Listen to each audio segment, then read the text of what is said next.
What's up guys, it's Bucky. Welcome to your 5th Java tutorial, and in this tutorial I'm going to be talking to you guys about something called a variable. Now what a variable in Java is pretty much like a placeholder for something else.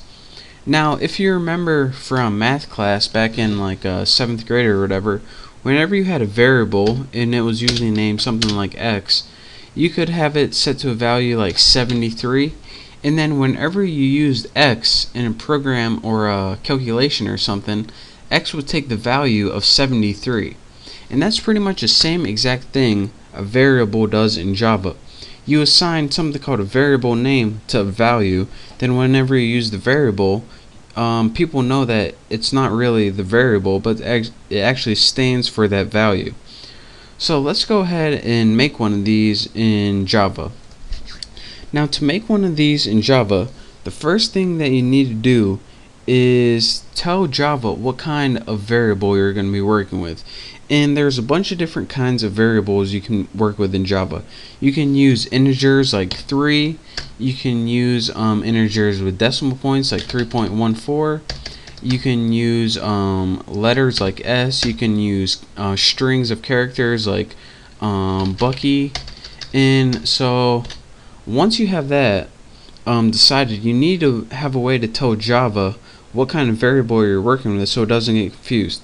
So what we're going to be working with today is something called a double. Now what a double is it's a keyword that tells Java, alright, you're going to be working with a number, but this number can have a decimal point as well. So after you tell Java what kind of variable you want to work with, you got to give it a name. So let's go ahead and say we're going to be working with a variable called double, and we're going to name it tuna. Now after you have a variable called tuna, you need to give it a value. So go ahead and write tuna, which is the variable name, and then go ahead and press equals. Now what equals is here is something called the assignment operator, and what it does is assign a value to tuna. So what value are we going to assign to it? Let's go ahead and write 5.28, my favorite number, 5.28. So here's what we did so far. We told Java that we're going to be working with a variable called tuna, and that is going to be a double, meaning that it has numbers on both the left and right hand side of the decimal point. Again, an integer is only a whole number like 8, 10, -4, and a double has a fraction like 5.28, 8.18. So again, we told that tuna is a double. It has a fraction. Next we said, alright, what's the value of tuna? Well, here's the name, here's the assignment operator, and here's the value. Tuna equals 5.28. Now we have a variable that has the value of 5.28 that we can throw into any Java program. So let's go ahead and do that. And how we do that is just like we did before, just print it out on a screen. So let's go ahead and write system, let me type it right, system.out.print. And in your parameters, instead of typing a string of text like this is a string, all we have to do is type the word or the name of the variable, such as tuna, and that would print tuna out on the screen. Don't believe me? Let me show you guys. Let's go ahead and run this, and as you can see down in our little run box, it has the variable 5.28.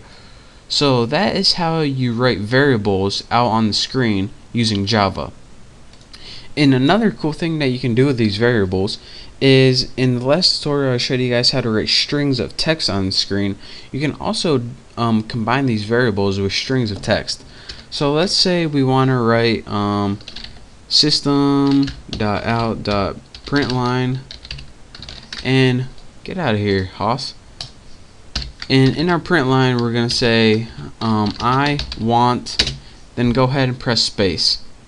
Actually, this brings me to another point, which I will say right now. There's two different things, system out and print, and system out and print line. So let me show you guys what those do right now. System.out.println, and let's go ahead. So what's this saying right now? I want 5.28 what do you want? 5.28 movies. I want 5.28 movies. Makes no sense, but just deal with it. Now let me show you guys what this does, and I'll show you guys why it does it. Let's go ahead and run this, and it says okay, we printed 3 things, but it only is on one line. I want 5.28 movies. And let me show you guys why this is. There's 2 different print statements that you guys learned so far. A system out print, which you see in the first 2 lines, and a system out print line, which you see in the next line.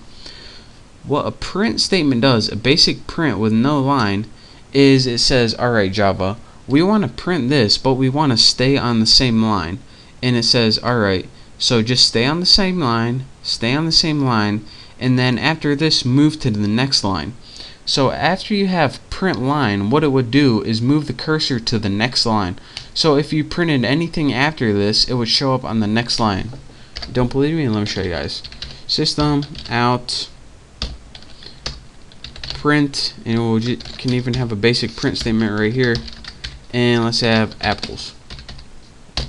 Let me go ahead and run this, and as you can see, this one moved to the new line.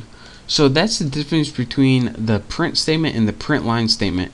Anytime you use a print statement, it stays on the same line that you're printing on, such as here. So this whole thing's on the entire line. As soon as you have a print line statement, what it does is when it gets to the end of printing it, it moves to a new line. So that's the difference between a print statement and a print line statement. And again, that's your quick tutorial on how to use variables. Again, this is called declaring a variable. This is called assigning a variable a value. Again, this is the name of the variable, and this is the value. This is the assignment operator right here. And anytime you want to use a variable to print out on your screen, just write system out print, and then write the name of the variable right there, and it'll print out on your screen. So again, that's your quick tutorial on variables and how to use variables in Java.